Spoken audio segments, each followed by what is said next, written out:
बड़ी खबर इस बीच आपको बता दें, गृह मंत्री अमित शाह के जयपुर दौरे के बाद लोकसभा चुनाव को लेकर बीजेपी पूरी तरह से एक्शन में आ गई है। जयपुर के बीजेपी मुख्यालय में प्रदेशाध्यक्ष सीपी जोशी की अध्यक्षता में बैठक हो रही है। इस बैठक में मुख्यमंत्री भजन लाल शर्मा, केंद्रीय मंत्री गजेंद्र सिंह शेखावत, बीजेपी सतीश पुनिया समेत सभी बड़े नेता मौजूद हैं। जानकारी के मुताबिक गृह मंत्री अमित शाह 2 दिन पहले राजस्थान के दौरे पर आए थे और दौरे के दौरान पार्टी नेताओं की बैठक भी हुई थी।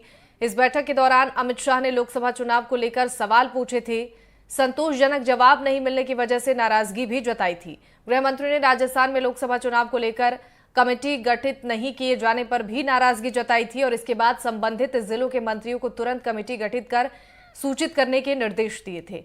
राजस्थान में कुल 25 लोकसभा सीटें हैं।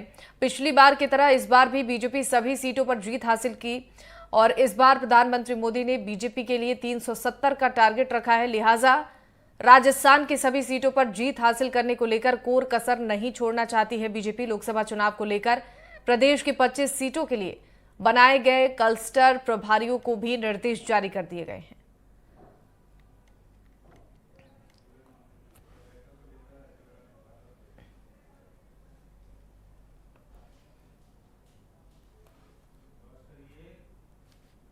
और इस पूरे मामले पर अर्जुन राम मेघवाल की तरफ से क्या कुछ कहा गया है वो आपको सुनाते हैं।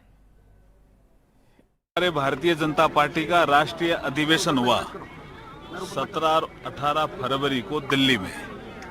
वहां जो लक्ष्य मिला, अब की बार 400 पार, फिर एक बार मोदी सरकार, उस लक्ष्य की पूर्ति के लिए हम लगे हुए हैं। हमारे क्लस्टर अप्रोच के माध्यम से बराबर बैठकें हो रही है। आपने ठीक कहा, देश के गृह मंत्री अमित शाह जी 3 जगह बैठक लेकर के गए हैं, बीकानेर, उदयपुर और जयपुर।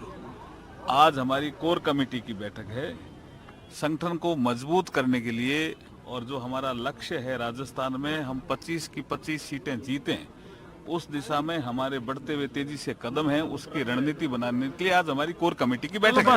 सभी राजनीतिक मुद्दों पर समाज को चेतन करने, जागृत करने, समाज को साथ लेकर के काम करने का वर्ष पर्यंत 365 दिन काम करते हैं। भारतीय जनता पार्टी का कार्यकर्ता बूथ स्तर से लेकर के राष्ट्रीय स्तर तक सभी जगह निरंतर सक्रिय रह करके पार्टी की प्रतिष्ठा, पार्टी के प्रति लोगों के सद्भाव का व्याप बढ़े, इसके लिए निरंतर प्रयास करता है।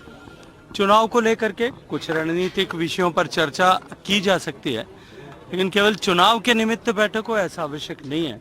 लेकिन इतना तय है कि मैंने विधानसभा चुनाव के समय में भी कहा था कि हम एक तरफा बहुमत के साथ में जीत करके सरकार में आने वाले हैं।